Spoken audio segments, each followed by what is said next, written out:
Hello, my name is Dr. Paul Connett. I'm Professor of Chemistry at St. Lawrence University in Canton, New York. For 2.5 years, my wife and I have been intensely reviewing the literature on fluoride and the fluoridation of the public drinking water. In May of 1998, I had the good fortune to be in New Zealand, and whilst I was there, I had the opportunity to interview Dr. John Colquhoun.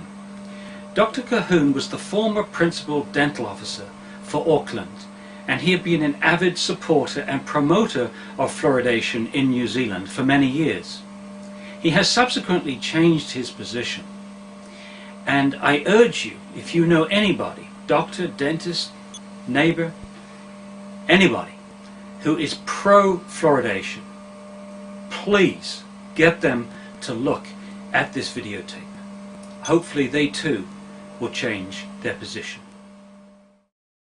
In 1948 I graduated at the University of Otago in dentistry, and immediately afterwards I went to the far north of our country to a sparsely populated, undeveloped area where there was no electricity, and using a caravan and a foot treadle dental drill I brought the final 6 schools in New Zealand under the treatment of the New Zealand School Dental Service. After that I was teaching and administering in the School Dental Service for several years, and in 1955, at the age of 51, I went into general dental practice in Auckland. Then in 1967 I went back into the School Dental Service, the Department of Health, and after a period of teaching again I became Principal Dental Officer in Auckland, which, as you know, is New Zealand's largest city. And during that time I was a very keen and earnest advocate of water fluoridation. You see, my experience both in practice and in the School Dental Service was of the appalling level of tooth decay among the child population and the adults, of course. And fluoridation seemed to offer a very dramatic and easy way to we read the literature, and of course during my training as a dentist I had heard only one side of the fluoridation scientific controversy. In fact, I believed there was no real scientific controversy, that the evidence was overwhelmingly in support of the measure, and only sort of ignorant lay people and a few crackpot professionals were foolish enough to oppose it. And I recall how when I was elected to a local government here in Auckland, and the subject of fluoridation, this was before we had fluoridation, the subject came up, and I argued very fiercely, and I now regret rather arrogantly, as a young professional who thought he knew it all, and poured scorn on a lay member of the council who had been persuaded against water fluoridation. And I persuaded the mayor and the majority of my councillors to support the addition of fluoride to our drinking water. I was not only a keen advocate, I had published material in the professional literature in support of fluoridation. When I became a Principal Dental Officer in Auckland, I had access to the treatment records of all the children. You see, the School Dental Service in New Zealand treated almost all children, 98% of them. So we had dental decay figures for every child in our community. Not, as in many fluoridation studies, a sample here and a sample there, which you make a random selection for, but every child. And I demonstrated that there had been a dramatic reduction in tooth decay since we had introduced fluoride to our water supply. And I attributed the decline to the addition of fluoride, which you'd think was a reasonable enough thing to do, at least I thought it was. And I found that the greatest benefit seemed to have come to the low-income areas. And this study of mine was published in the Dental Journal. Now, I said in that study that treatment statistics of that nature were a valid measure of child dental health in our population. And my professional colleagues accepted that, and that study is cited approvingly in the official history of the New Zealand Dental Association. Now, I was so successful as an advocate of water fluoridation that my superiors in Wellington approached me and asked me to make a world study tour, undertake a world study tour on fluoride research and the subject of water fluoridation, which I agreed to do. At the end of this tour, I was to come back and become the health department's expert on fluoridation and lead a campaign to introduce water fluoridation to those parts of New Zealand which had resisted having it added to their water. Now, do you remember what year that was?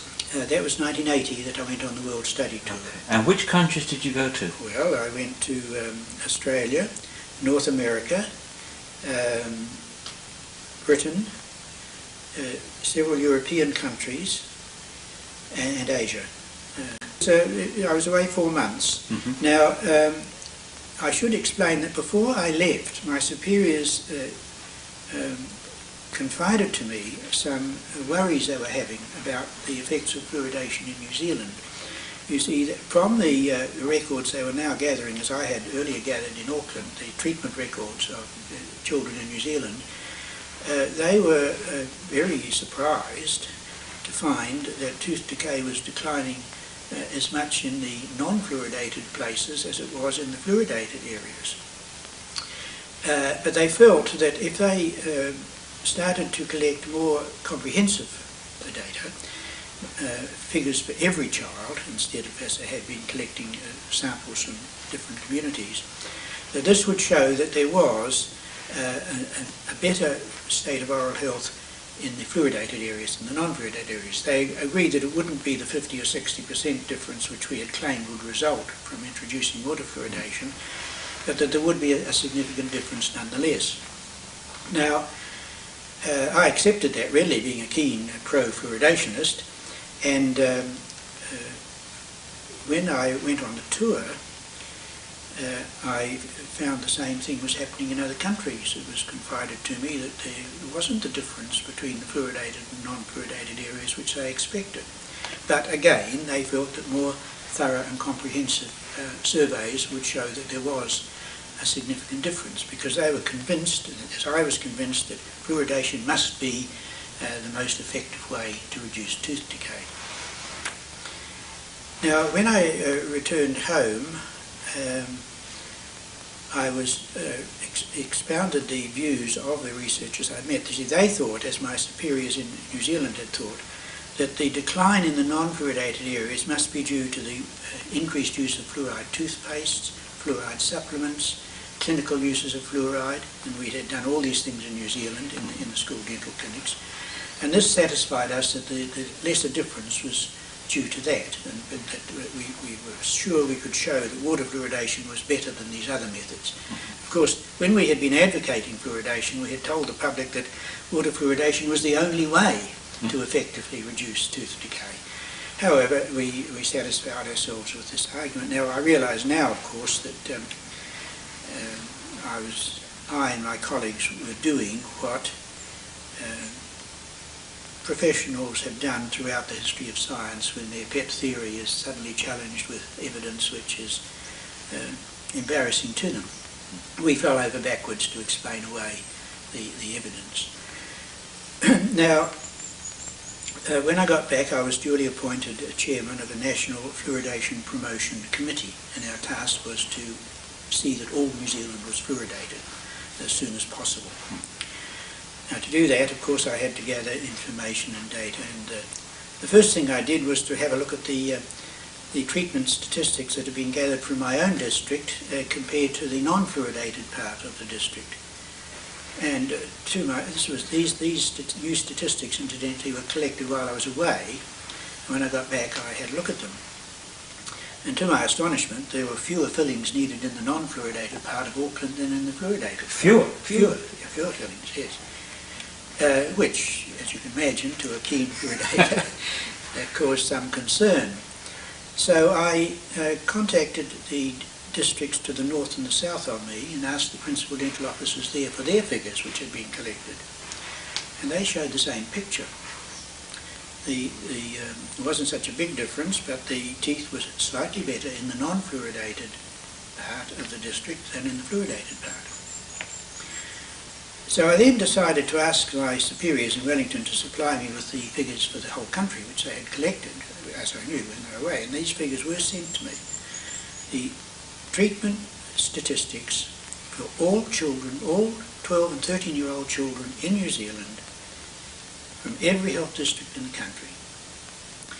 And written across the top of the list was an instruction to me that the figures were not to be made public. And when I examined them, I believe now I realise why that instruction was there.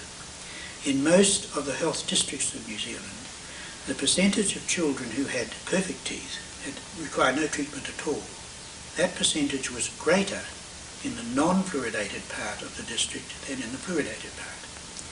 More children with perfect teeth in the non-fluoridated area than the fluoridated area. And that was true for most of the health districts of New Zealand. That was in the year 1981, the year after I returned from my study tour. Well, I had been instructed, when I was appointed chairman of this Fluoridation Promotion Committee, to tell the members of my profession and the public that teeth were better in the fluoridated areas than they were in the non-fluoridated areas. Well, I did not carry out that instruction.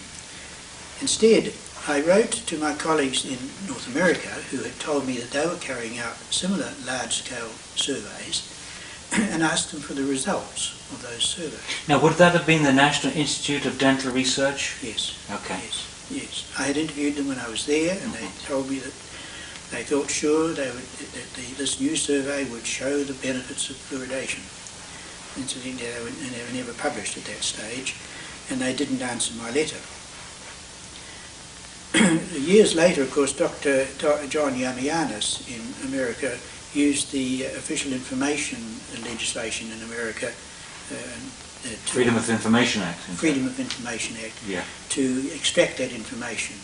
And then he published a paper in Fluoride, a journal which I now edit, showing that there was virtually no difference in the decay rates in the fluoridated and the non-fluoridated parts of the United States, which was the same picture I had found here. Well, by this time I was dragging my feet, not because I believed that fluoridation would do any great harm, because I was still quite believed that it was perfectly safe, it couldn't possibly harm anyone, but if it wasn't giving the benefit which we thought it would give, what was the point in campaigning for it? And in fact, the teeth seemed to be, when I compared similar kinds of communities, like similar low-income communities, the teeth seemed to be better in the non-fluoridated part. But as I found later, there was more tooth mottling, more disfiguring dental fluorosis caused by ingesting fluoride in the fluoridated part. So what was the point of campaigning for something like that? However, it wasn't until some of my staff drew my attention to this kind of mottling that was occurring with increasing frequency in Auckland children. A mottling of the teeth along the growth lines of the enamel, symmetrical, same on each side of the mouth, which answers the description of dental fluorosis, the kind of chronic poisoning, a sign of chronic poisoning caused by fluoride ingestion. And when I had a look at the children's teeth, I found teeth like these, mottled with some of the brown discoloration which is characteristic of the severe degree of this disease. So I should have these ready for you. That's okay. There's another one, you see. Now, I reported this to my superiors, who just wiped the idea away. It couldn't possibly be fluoride. Fluoride doesn't do that. Fluoride only causes very mild mottling in a tiny minority of children. So I did a survey before I retired. This was now in the year before my retirement at the end of 1983. And so I did a survey, a large-scale survey. In fact, I examined all the children in the non-fluoridated area because it was a smaller populated area, and a large number in the fluoridated area with the assistance of my staff. And this material was eventually published, but it showed that a quarter of the children in fluoridated Auckland had this kind of mottling, dental fluorosis, which the early literature described as a sign of chronic fluoride poisoning. Now, what's your response to scientists or dentists in the United States, and I think in Britain, who claim that this staining, this kind of staining, is caused by tetracycline? Well, that's an absolute nonsense. Tetracycline staining is a quite different appearance, absolutely different. Now, if you read reputable text on dental fluorosis, there is only one cause of this particular kind of mottling. Bilateral, diffuse mottling along the growth lines of the enamel. No other cause has been demonstrated but ingestion of fluoride. And the propaganda ruse that is being resorted to tell people an outright lie that there can be other causes of this condition is just that, lying propaganda. I could not persuade my superiors to do anything about this situation. And finally, I appeared on national television and showed them these pictures of the children. I had the children there, I brought the television camera into the clinics and we took pictures of the teeth and we showed the nation what fluoride was doing to the children's teeth. Of course, that did cause an uproar. That must have been tough for you to do, John, because you had been promoting this and you were essentially saying, hey, here's the result of what I've been doing myself. Well, when you work in a health service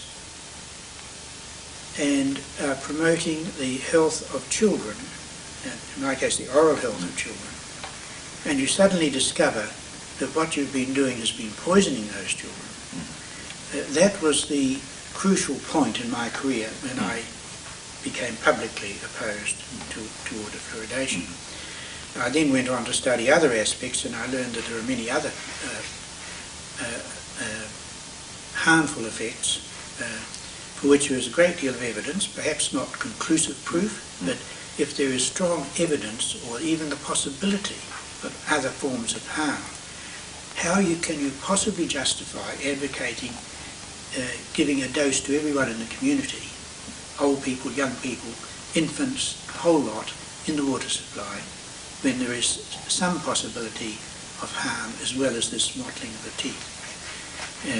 I came to realise that what I should have realised much earlier, that common sense tells us that if a poison circulating in a child's body can cause a disturbance in the formation of its tooth enamel, it is very, very likely to cause other harm to other parts of the body, and there is now growing evidence that this is so.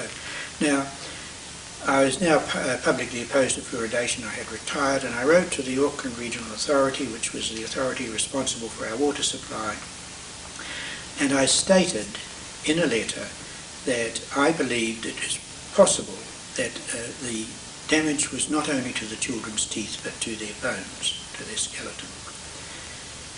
And this was ridiculed. Scorn was poured on this suggestion. My colleagues said that the only possible deleterious effect of fluoride was this mottling, that couldn't possibly at 1 part per million in the water get any other effects. Well, 6 years later, the first of the studies, there have now been about 7 of them, the first of the studies appeared which reported an association between increased hip fractures in the elderly and water fluoridation. And as I say, there have now been 7 studies reporting this association.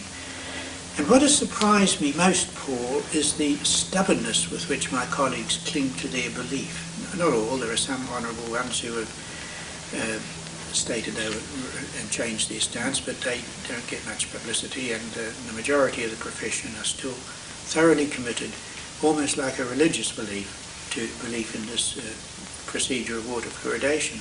The answer to this evidence of an association between fluoridation and hip fractures, well, for a start, they produced some other studies, but they were much smaller scale studies, and in my case are less convincing, showing no such association.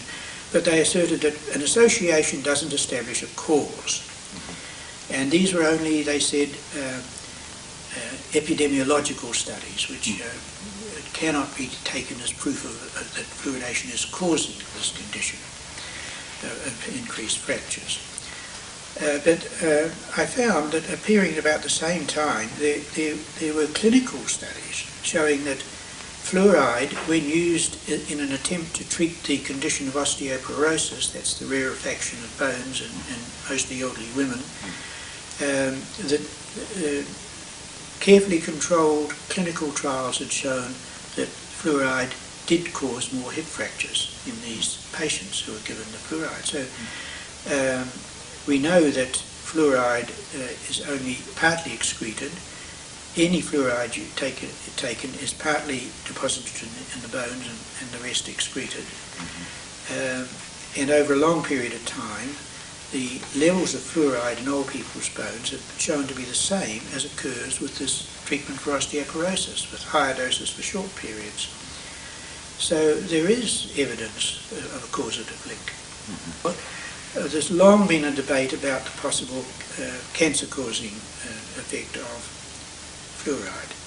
But the most recent and most telling evidence, I think, was about 5-6 years ago, studies reported that in male rats there was an increase in the rare bone cancer called osteosarcoma, which affected the males and not the females. And again, my colleagues rubbished this and said, oh, but that's only equivocal evidence, it doesn't necessarily relate to human beings. And almost immediately it became apparent from data collected by the National Cancer Institute in the United States, collected from every cancer registry in the United States, covering 10% of the entire population, that this same rare bone cancer, osteosarcoma, had increased in young males and not in the non-fluoridated areas. It increased in fluoridated areas and not in the non-fluoridated areas. Now that animal experiment showing that effect, followed by epidemiological studies showing a relationship between increased osteosarcoma and water fluoridation, it is claimed it is not conclusive evidence.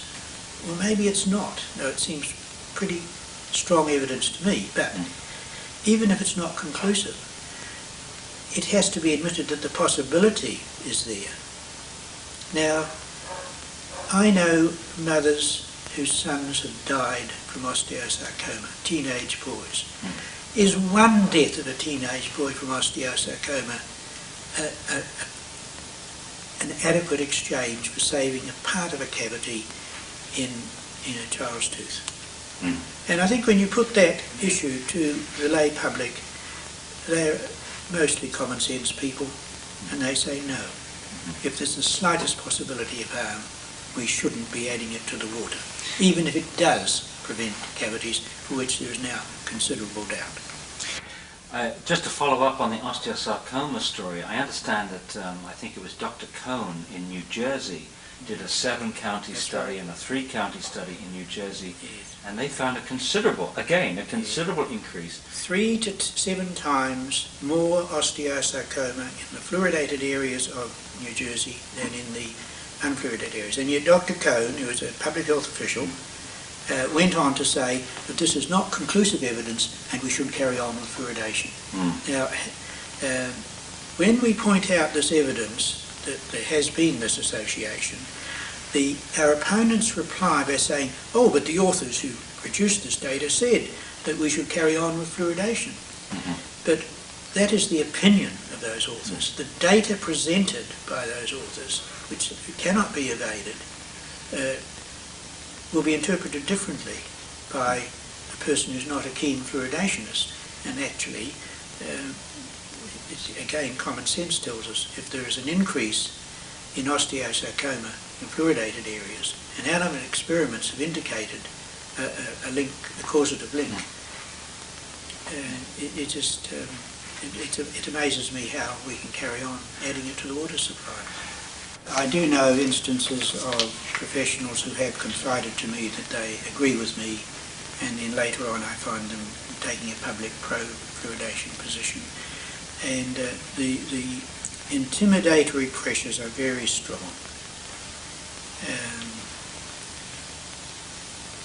I can understand that when your career's ahead of you and you have a family to support and a house mortgage to pay, the pressures are very strong to perhaps shut up. But I do not understand how they can go on publicly advocating something when they're intelligent people who know that they're advocating something which must be wrong. I'm afraid what happened was that the fluoridation became more a matter for propaganda than for science, and the fluoridation propaganda revelled in putting over the story. It was a PR exercise par excellence. They put over the story that the people opposing it were crackpots. There was that movie that Dr. Strangelove was in, Dr. Strangelove, showing the crackpot right-wing general raving on about fluoride. Now that was all a part of the exercise. But when you go and look at the history of it, that's not so. It's sure the John Birch Society and the other right-wing groups supported that, but I could point to extreme groups that supported establishment orthodox positions too. That doesn't prove anything. You don't judge a thing by who is saying what. You judge a thing on the actual evidence that's before your eyes. And as I put it to my colleagues, look, here we have before our eyes the situation in New Zealand where teeth are just as good with or without fluoridation, and we have more mottling where there's water in the fluid. Why don't you judge your position on the evidence before your eyes? But I'm afraid in professions there's a tendency to rely on the textbooks that you read on your training and what your precious authorities, the people of course whose reputation is on the line and have a vested interest in defending the orthodoxy, they listen to them rather than use their own thinking powers. I feel that professional education leaves much to be desired in promoting independent thinking. You know, one of the things I also find striking is an incredible double standard between the nitpicking that goes on with the epidemiological studies, which may suggest that we have a serious health problem on our hands, and those original studies which have been quoted again and again and again. I read Dr. Philip Sutton's work from Australia. Was it Mark Diefenbach? Yes. Now, it was an interesting experience I had there, Paul. When I went to Brisbane, the Lord Mayor set up a task force, and I gave a submission to that task force on the issue of fluoridation. Brisbane's the one capital city in Australia which is never fluoridated. And Professor Webb from the medical school, Donald Webb, was there advocating fluoridation, and I had given a submission against it. And after me, Professor Webb spoke using all these, what you call nitpicking arguments for the evidence of harm. And at question time, I asked Professor Webb, why do you not apply the same rigid standards for finding a causative link to the pro-fluoridation studies which claim that water fluoride reduces tooth decay? And do you know what his answer was? And it's on the record, it's in the minutes of that task force meeting. He said, I have never studied the fluoridation studies, he said, because I had never been asked to. And yet he had made a submission to the task force advocating the fluoridation of Brisbane's water supply. And he admitted to us, he admitted to the task force that he had never read or studied the studies on which that fluoridation procedure is based. Now, in your particular case, you looked at in fine detail, with an enormous amount of data, what was happening in New Zealand. Yes. Meanwhile, we have some other, if you like, more common sense type data from around the world. very few countries actually fluoridate. Yes. I mean, half the people drinking fluoridated water actually live in the United States. Yes. We have 10%, I think, in Britain, Yes. 60% in Ireland, Yes. but most other European countries Yes. do not fluoridate. No, no. And based on what I've read, and I'd like to get your reaction to it, there isn't an evidence that the whole countries that are not fluoridating, have worse teeth than countries that are fluoridating. No, actually, the evidence we have indicates that the decline in tooth decay has been greater in those countries which have not fluoridated than it has been in countries like the United States and Britain, in Britain to a limited extent, and the United States to a great extent, have fluoridated. And I really believe Professor Teosha in India has a point. He found, over a period of 30 years, he and his colleagues examined 400,000 children's teeth in India, and he found that the opposite to what is usually believed is the case, that the more fluoride there was, the more decay. And that was exactly the finding of Professor Steerlink in Tucson, Arizona, that when they looked at all the children's teeth in Tucson, the more fluoride there was in their neighborhood, their water supply, the more cavities they had in their teeth. So it could be that it's been an even bigger blunder than we thought, and that in some societies it actually has a reverse effect and worsens teeth rather than makes them better.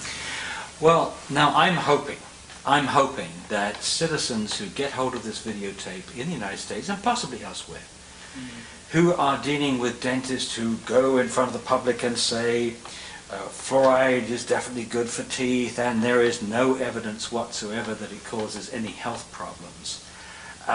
What would you say to those dentists? What would be your message to American dentists who, for probably good intentions, no evil implied, no devious implications, what would you say to those dentists?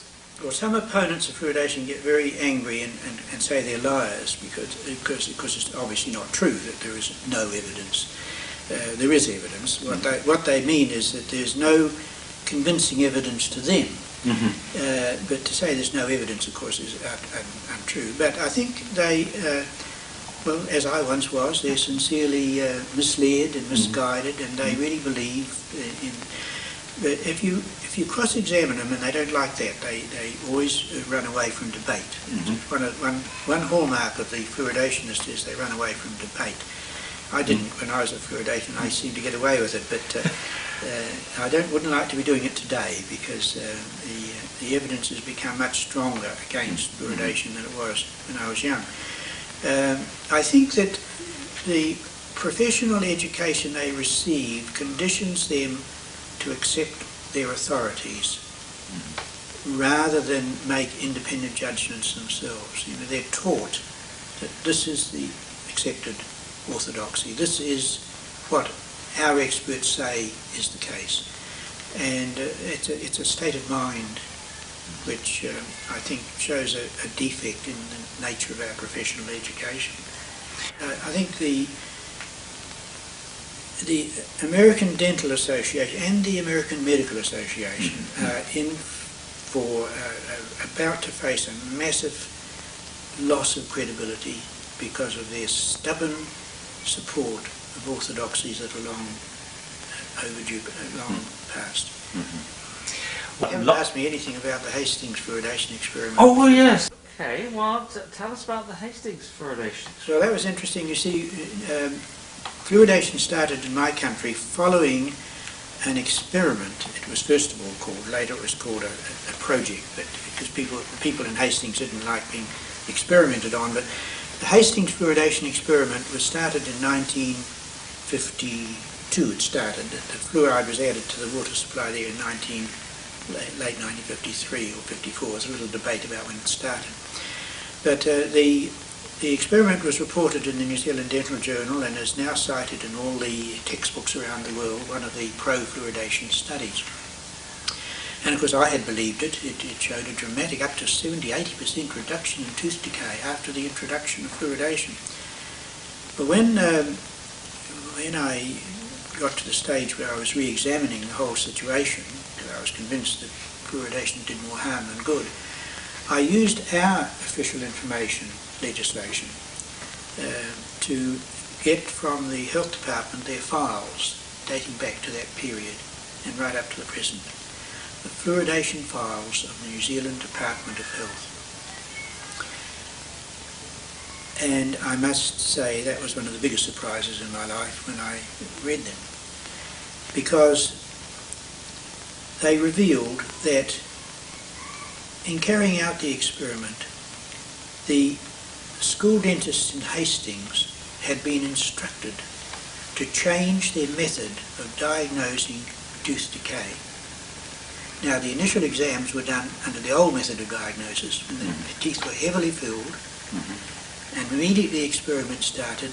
They used a different method of diagnosis. They didn't call it a cavity until it pierced through the enamel. They used to fill it at the early stage, just to catch in the enamel. And the measurement was number of decayed, missing, filled teeth. Now, that instruction was carried out by the school dentist because they were under firm instructions. It was a tightly controlled discipline service. So it was quite clear why there was a dramatic sudden reduction in the reported levels of tooth decay in Hastings. Also, the neighbouring town of Napier had been called the ideal control because it had the same water supply but without fluoride added to it. And after the first stage of the experiment, they found that there were fewer cavities, even despite the change of diagnosis in Hastings. Despite that change, which brought about a dramatic reduction, there was still less tooth decay in the control city, which had not been fluoridated, than there was in the fluoridated one. And so they dropped the control because they said it wasn't a suitable control after all. And you know, they came up with a lovely excuse. They had discovered that there was a previously unknown trace element, molybdenum, in some of the soil in the control city. And this must have caused this dramatic reduction in tooth decay, much lower than in the rest of New Zealand. Now, all the evidence I've looked for cannot substantiate that molybdenum story. And moreover, Napier was no different to the rest of New Zealand, and decay went on declining there as it did in the rest of New Zealand, but that fact was kept from the New Zealand public. They were told that it was fluoridation in Hastings which was causing it, and that all the other places must fluoridate, and they dutifully did. Not all of them, but about 50% of them. And I published that information in The Ecologist, an international environmental journal, and they've never been able to refute that finding which I found.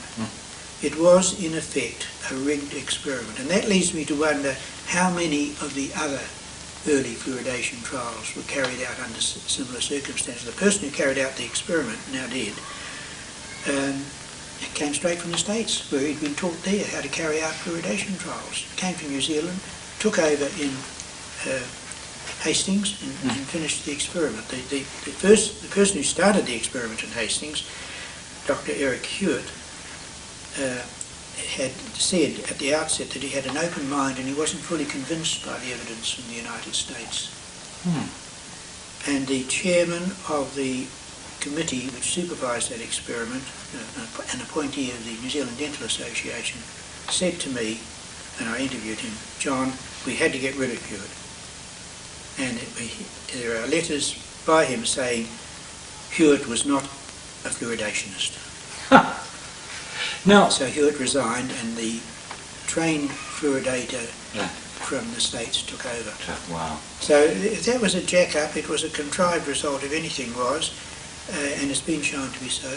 But despite that, I've got the files, I've got photocopied all the files, I can produce them. And one wonders how many, if you could get that sort of information from the other trials in the States, just how much. I don't say that the person who carried out the experiment was a conscious crook. I think they were so bedazzled by this marvellous thing from America, which they were convinced that they had to get the same result. And the chairman of the committee said to me, we were determined to repeat in New Zealand what had happened in the States. We got the result, you know, he said with pride. And I've never explained that in that change of diagnosis which brought about the supposed decrease was not mentioned in any of the published accounts of the study. One of the problems that we have, and this, in my local area we have this problem, we have friends, in their 40s and 50s, and they say, my kid's growing up in this town, his teeth is great, my teeth were awful, Yes. and I'm convinced that fluoride did it. What do you say to people like that? Well, you can say what the fluoridators say about the evidence of harm, that an association does not prove a cause. Yeah. I point out that the same story, the same thing has happened in our one city, big city, which did not fluoridate, Christchurch. In fact, when I looked at the treatment statistics throughout New Zealand, the children in Christchurch had better teeth than in the cities which had fluoridated. Yes. So, why are you convinced, I say, that it's fluoride that caused your reduction in your children's teeth, when in only Hunga and Auckland, which did not fluoridate, there's been the same reduction. In Christchurch, there's been the same reduction. In Europe, where they've never had fluoridation, there's been a bigger reduction than has happened in the fluoridated plate countries. So, why do you keep believing it? And when I say that, they say, oh, well, yes, perhaps you know more about it than I do, or something like that. You know. Well, what do you think has caused the improvement of children's teeth then around the world? Well, in New Zealand, the figures available from the New Zealand School Dental Service show that the decline in tooth decay had actually started before fluoridation was introduced. And I think during that period, the only association I can find was a change in dietary patterns.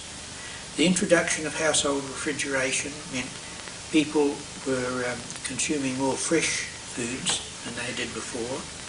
They were eating their vegetables in a fresher state. And actually, the one survey that's been carried out in New Zealand on changes in dietary patterns show that we eat 2 to 3 times more per head of fresh fruit and vegetables than we did back in the 1930s. So that's a big change. Also, the consumption of cheese has increased 8-fold, and cheese has been shown to have an anti-decay factor in it. So I think it's more likely you'll find the change in nutrition and diet is a more rational explanation than the introduction of fluoride. I think what fluoride has done is only bedevil the situation and slow up the process rather than speeding it up. Of course, there is another factor, and that is that with all diseases you find unexplained changes in the pattern of the disease. Diseases have had their wave and then they've declined, and nobody knows quite why. It could be that populations develop a certain degree of immunity to particular diseases, and that could have happened with tooth decay as well. What about brushing of teeth? Has the quality of getting education gone up with standard of living? Well, that's been an effect of the school dental service. As it became more comprehensive, of course, it was carrying out education and telling children about cleaning teeth. And I think that, and in the poorer sections of our community now, a lot of our immigrant population and poorer sections where tooth decay is again worsening, there is that knowledge of oral hygiene and possibly not the knowledge of dietary patterns, but it's a very complex question, the causes of rise and fall of different diseases. Another quick personal question. You got a PhD late in life? Is that true? Yeah, when I retired, I went to, I tutored at the University of Auckland, and I completed a PhD on the subject of fluoridation. But on the educational aspects, because that interested me. I was curious to know how the education of these people had made them so oblivious to new evidence. I think another explanation, of course, is the insularity of the medical and dental professions. I find that they have very little knowledge of literature outside their own particular discipline. They don't know very little about environmental studies or veterinary studies and other disciplines, chemistry and so on, which if they had that broader outlook, they would be more open-minded, I think. But by keeping themselves insular.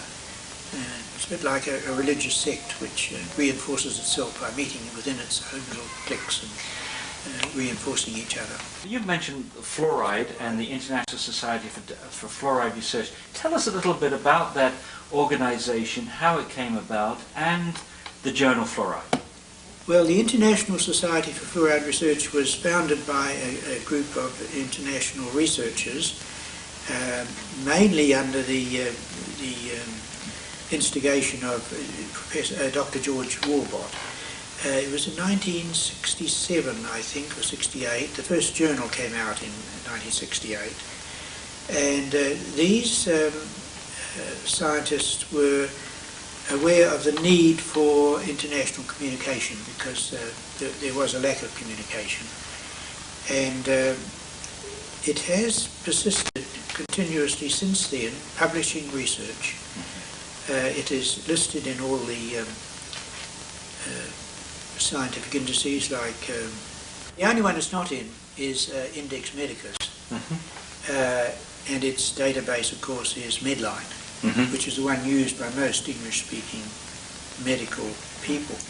It is in the European Excerptomedica, which is sort of the European equivalent, I guess, of Index Medicus, which might explain why European medics are a little bit more better informed.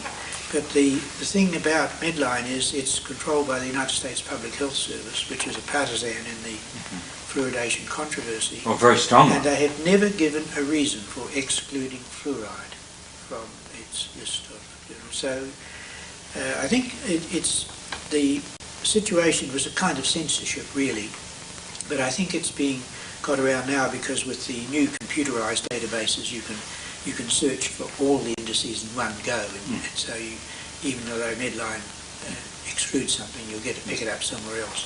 So we've broken through that barrier too, and it continues to receive for publication very high quality research in a whole range of disciplines. It's not just medical and dental, it includes that, but it's chemistry, veterinary science, various environmental issues, environmental science and so on. Now you very gently rapped my knuckles for suggesting it was anti-fluoride. In fact, well, you've got... It's often accused of being anti-fluoride, but George Warbot himself, and I'm trying to honour his memory here, was most insistent that it is not an anti-fluoridation journal. It's a scientific journal for publishing research. And pro people are willing to, welcome to submit research so long as the research stands up to peer review, the same as the others do. And I have actually published work by pro-fluoridation science since I've been editor. But I have introduced certain innovations, a discussion section where these scientific issues can be discussed. And there again, the pro people, Professor Jenkins has submitted quite a lot and it's been published, and he's a leading pro-fluoridation professor in England. So we do aim to publish both sides of the controversy, believing that that's the best way to get at the truth. Yes. Now, I think it's often accused of being an anti-fluoride journal because the first editor and now me are well known as opponents of fluoridation, but we have done what our colleagues in the medical and dental professional literature do not do. We are willing to publish both sides of the question, which they are not prepared to do. I find when I try to submit things to the orthodox medical and dental journals, I might get something in, but it's always cut off before I can finish off a discussion, and they do things like not correcting misprints and so on. So I think that our record as a scientific journal is better than the pro-fluoridation journals are. We're more open about it. John, as a newcomer to this issue, I've only been involved a couple of years, but I have been involved in other issues where I've seen people attacked because they don't hold the orthodox position. I want to thank you on behalf of lots and lots of people in our country and around the world who have admired your courage for saying, I had one position, I think I was wrong, and now I've got a different position. That takes a lot of courage, I think. Now, I didn't mention that one of the reasons why I was able to do it, where my colleagues haven't, I've always been interested in history, and actually my PhD is in a history subject, history of education.